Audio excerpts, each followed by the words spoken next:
اب ان چیزوں کو بھی آپ اٹھا کے باہر نہیں پھینک سکتے. یہ پارلیمنٹ کے کیے ہوئے فیصلے ہیں. اسی طریقے سے وہ ایکٹ آف پارلیمنٹ جو بل قانون بن گیا ہے اب, اس کے ساتھ جو رویہ اختیار کیا گیا سپریم کورٹ میں, وہ بھی آپ کے پاس ہے کہ نوٹیفیکیشن ابھی ہوا نہیں ہے اور اس کے اوپر ہیئرنگ کے لیے پٹیشن ایکسیپٹ ہو گئی اور فیصلہ بھی ہو گیا کہ اسٹے کر دیا جی ہم نے. صحیح. آپ مجھے بتائیے, is it sanity? Is it in the spirit of the constitution? No it is not. یہی کہا بھی جا رہا ہے.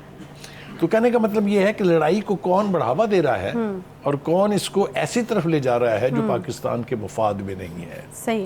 اچھا بخاری صاحب, یہ جو ڈیولپمنٹ ہے جس کے اوپر ہم بات کر رہے ہیں کہ استحقاق کمیٹی میں بلانے پر غور ہو رہا ہے, یہ ویسے تو کوئی پازیٹیو خبر نہیں ہے, کیونکہ اگر یہ ہو جاتا ہے تو پھر معاملہ جو ہے وہ رکے گا نہیں بلکہ اور فلیئر اپ ہوگا. دیکھیے, گزارش یہ ہے کہ ہمیں پارلیمنٹ کی جو آوازیں ہیں ان کو سننا چاہیے. ابھی تک 4 5 6 تقریریں ہو چکی ہیں. وزیر قانون بول چکے ہیں, وزیر خزانہ بول چکے ہیں, جس میں مجیز طاہر بول چکے ہیں, جس میں شاہدہ بی بی جو ہیں جو جے یو آئی کی ہیں وہ بول چکی ہیں, جس میں امیر حیدر ہوتی بول چکے ہیں, جس میں بلاول بھٹو بول چکے ہیں. ایک پوائنٹ پر وہ سب متفق ہیں کہ پارلیمنٹ کو انڈرمائن کرنے کا اختیار سپریم کورٹ کے پاس نہیں ہے, اور سب ایک آواز ہو کے کہہ رہے ہیں کہ 4 ججز کا فیصلہ جو ہے وہ ہم مانیں گے, 3 ججز کا فیصلہ نہیں مانیں گے. وہ کھلے طور پر یہ کہہ چکے ہیں کہ جب پنجاب اسمبلی تحلیل کی گئی تھی اس وقت سپریم کورٹ کہاں سوئی ہوئی تھی. صحیح. اس وقت اگر انہوں نے بر وقت ایکشن لے لیا ہوتا کہ یہ جو استحقاق ہے اسمبلی کو تحلیل کرنے کا, یہ چیف منسٹر کی اپنی ثوابدید ہے اور ایونچویلٹی کے طور پہ یہ فیصلہ کیا جاتا ہے کہ کھپ پڑ گئی ہے, کسی ایک چیز پہ جھگڑا ہو گیا ہے یا بلوا ہو گیا ہے, لیکن کسی کی ایڈوائس پر جو سٹیک ہولڈر بھی نہ ہو اس اسمبلی میں, اس کے اوپر اسمبلیاں توڑنا غیر آئینی, غیر اخلاقی, غیر جمہوری اقدام ہے. تو وہ ان کا کہنا یہ تھا کہ پھر یہ آج جو صورتحال کا ہمیں سامنے ہے یہ پیدا ہی نہیں ہونی تھی. نہیں تو بخاری صاحب, باوجود اس کے کوئی ایکشن نہیں لیا گیا. تب تو پرویز الہی صاحب بھی آپ کو یاد ہوگا کہ بڑے ووکل تھے اس حوالے سے, وہ بار بار کہتے رہے ہیں کہ یہ میں نہیں چاہ رہا. یہ آج یہ بات کہی گئی ہے آپ کی, یہ بات آج پارلیمنٹ میں دہرائی گئی ہے کہ جن کے پاس یہ اختیار تھا کہ وہ اسمبلیاں توڑیں, وہ کے پی کے میں بھی اور پنجاب میں بھی کہہ رہے تھے کہ نہ توڑیں. تو آپ کو لگتا ہے کہ اس وقت عدالت جو ہے وہ پرویز الہی صاحب کو بلا سکتی تھی اور کہہ سکتی تھی کہ یہ اسٹیٹمنٹس آپ دے رہے ہیں آپ نہیں چاہتے, تو پھر کس پریشر میں آپ, یہ بات اس وقت ہو سکتی تھی. اسی لیے کہا گیا کہ جی کاش آپ نے اس وقت نوٹس لیا ہوتا. ایک بات تو یہ ہے. دوسری بات یہ ہے, آج ہم نے بازگشت سنی اور بڑے سٹرونگ لفظوں میں سنی, وہ ہے آرٹیکل 63A کی, جس کے تحت جن ارکان نے ووٹ کیا تھا پی ٹی آئی کی حکومت کے خلاف, ان کو نہ صرف ڈسکوالیفائی کر دیا گیا بلکہ ان کے ووٹ کو کاؤنٹ بھی نہیں کیا گیا, جو صریحاً کانسٹیٹیوشن کی وائلیشن ہے. صحیح. کانسٹیٹیوشن یہ کہتا ہے کہ آپ ان کا ووٹ شمار ضرور ہوگا لیکن وہ ڈی سیٹ ہو جائیں گے. آپ نے وہاں ری رائٹ کر لیا کانسٹیٹیوشن. آپ نے اس سے پہلے بھی کانسٹیٹیوشن کو ری رائٹ کیا تھا جب آرٹیکل 184(3) کے تحت آپ نے پاناما سے شروع ہونے والی بات پر اقامہ پہ نواز شریف کو نکال دیا تھا.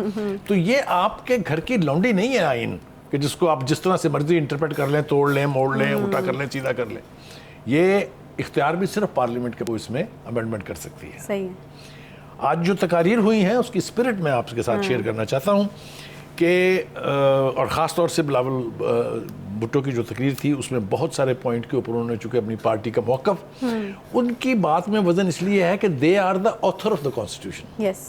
ان کی پارٹی نے آئین منظور کیا تھا. انہوں نے ہی 18ویں ترمیم کے تحت صوبوں کو خود مختار کیا تھا, جو 50 سال سے جنگ لڑی جا رہی تھی کہ صوبوں کو خود مختار ہونا چاہیے. تو ان کو تو کوئی ٹیچ نہیں کر سکتا کہ کانسٹیٹیوشن کیا ہوتا ہے. یہ اس نے آج کہا بھی ہے کہ جی ہمیں نہ بتائیں آپ کے آئین کیا ہے. ٹھیک ہے. ہاں بخاری صاحب, ایک بریک یہاں پر مجھے لینا ہے, میں یہیں سے شروع کروں گی کیونکہ باتیں جو ہیں وہ بھی بہت ساری کرنے والی ہیں. بالکل, کل ایک بڑی امپورٹنٹ ہیئرنگ ہونے جا رہی ہے, پھر آج آخری دن تھا جی, مہلت ملی تھی کہ آپس میں بیٹھ کے جو ہے وہ بات چیت کر لی جائے. نون لیگ نے بال جو ہے وہ مولانا کے کورٹ میں ڈالی ہوئی ہے. مولانا کا کیا موقف ہے وہ ہمیں پہلے علم ہے کہ وہ کتنے زیادہ رجٹ تھے پی ٹی آئی کے ساتھ مذاکرات کو لے کر کے. میرے خیال میں آج کا دن بھی ڈیولپمنٹ سے بھرا ہوا ہونے والا ہے, رات تک بھی جو اس سلسلہ ہے ڈیولپمنٹس کے آنے کا, اپڈیٹس کے آنے کا, وہ ختم نہیں ہونے والا. بہرحال ہم جتنا کور کر سکیں گے اپنے شو میں یہیں سے دوبارہ آغاز کریں گے. چھوٹا سا بریک لیں گے, بریک کے بعد واپس آتے ہیں, ساتھ رہیے.